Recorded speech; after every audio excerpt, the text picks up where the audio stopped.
May sorpresa pala ako sa ate ko ngayon mga guys. Ito na yung mahiwagan takong mo. Saan mo galing to? Tinago ko na nga ito eh. Dali mo na kasi dumi-dumi ng swimming pool. Ilang araw na ito marami.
Ilang araw na nga ako nag-crave ng mangga mga guys. Ngayong may kasama kang masarap na bagoong. Na kaya ngayong araw, samahan niyo muna siguro akong manungkit ng mangga ng kapitbahay. Nalalaki kasi ng mga mangga nila dito mga guys. Kaya naman si Chawat mga guys, gigil na gigil makakuha lang ng mga mangga.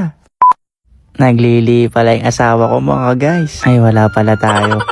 Basta mga kapitbahay muna pala tayo ngayon. Nanlulusog kasi ng mga puno ng mangga nila dito. Nakita nyo ba yan? Hindi yung mga mangga. Yung dalawang lang ako nagpapashoutout lang. Kaya siguro yung dalawang langaw na lang yung susungkitin ko dito no mga guys. Pero di ko naman kinikrave yung langaw. Sabi ko naman sa inyo mangga yung kinikrave ko. Kaya mangga yung susungkitin ko dito. Ang bigat nga ng isang mangga. Na kaya pala mga guys malaki rin siya sa personal. Na parang mas malaki pa sa mukha ko. Na seryoso mga guys malaki talaga siya. Na ngayon lang yata ako nakawak ng gantong kalaking mangga. Nasa malayuan kasi parang ang liit lang. Kaya nung nalaman kong malalaki mga mangga dito, gigil na talaga akong lahat makuha yung mga mangga mga guys. Sa lahat ng mga naglili siguro dyan, nagkikrave ng mangga, i-PM nyo na lang siguro ako. At ibibigay ko na lang siguro sa inyo tong panungkit kayong kumuha ng mangga dito. Kasi nakakapagod kumuha. Chawat.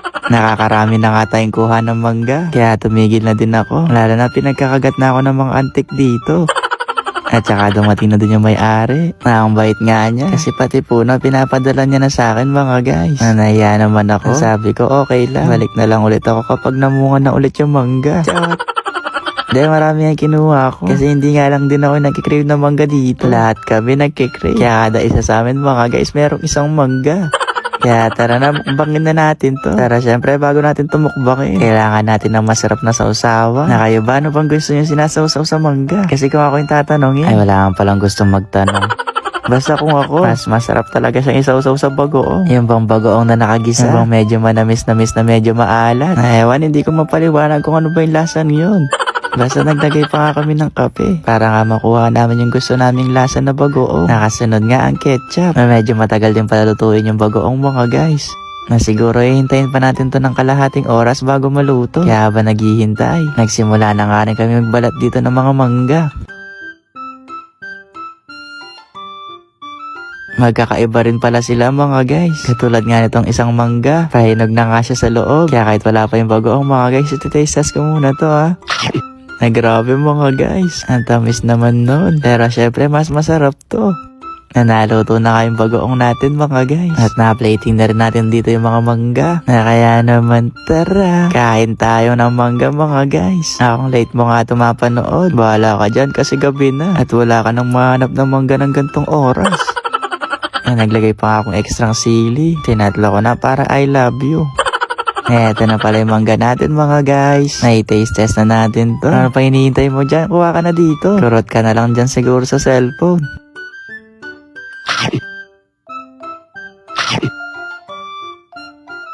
Ang asim naman pala nun mga guys. Tsaka medyo manamis-namis ng konti yung mangga. Hindi naman siya ganun ka-asim. Kaya sabi ko sa mga kasama ko, samahan nyo na ako dito. Baka maubos ko pa to.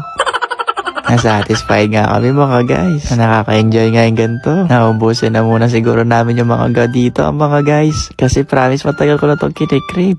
Ayun lang. Bye-bye!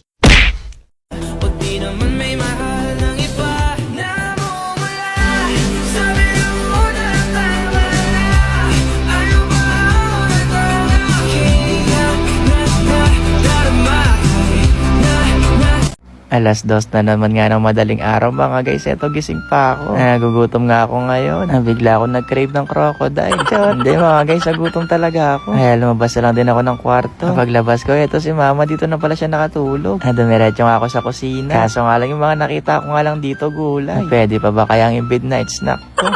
Ayaw ko naman imukbang yung gulay. Kaya syempre, diretso tayo dito sa tindahan.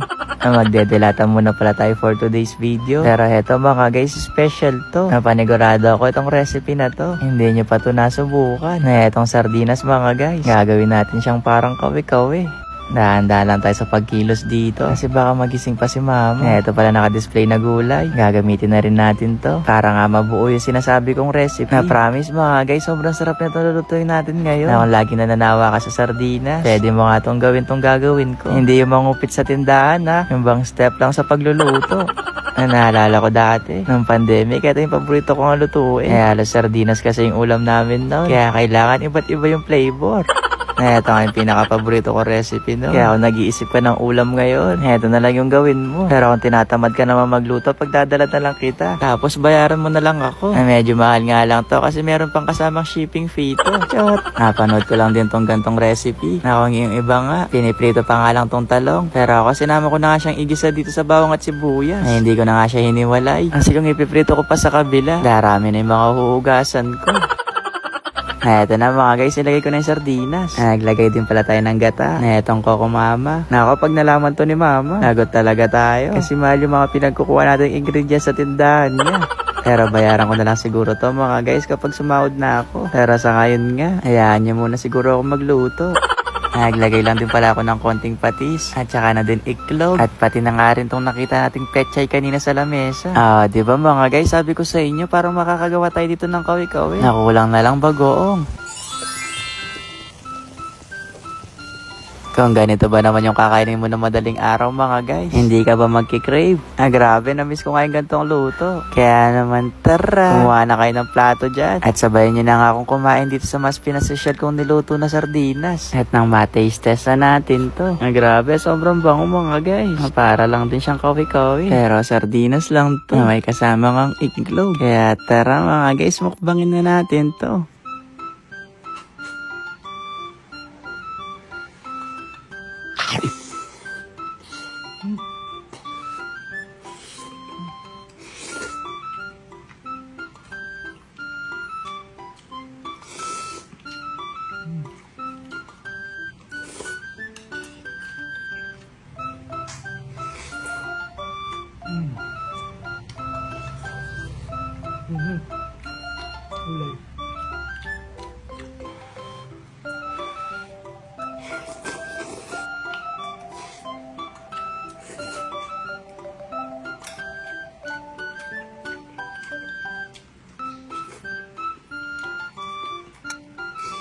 Grabe guys, sobrang sarap na itong ginawa nating mas pinasosyal na sardinas.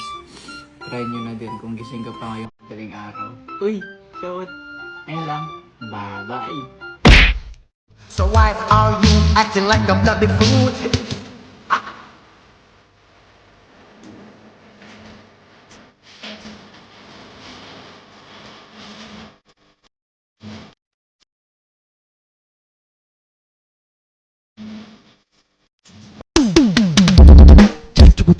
Cachorrinha, ai, au, au, au, vai!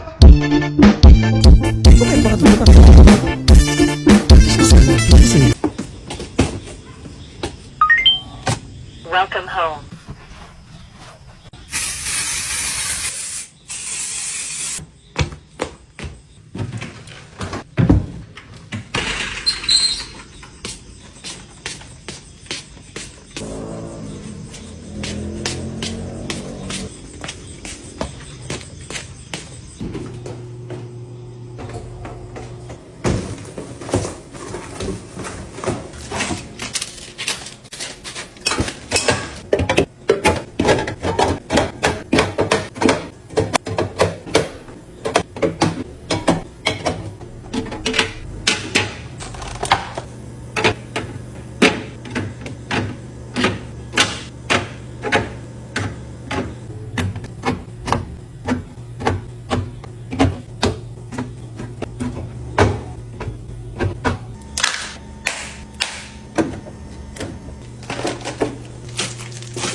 Wow!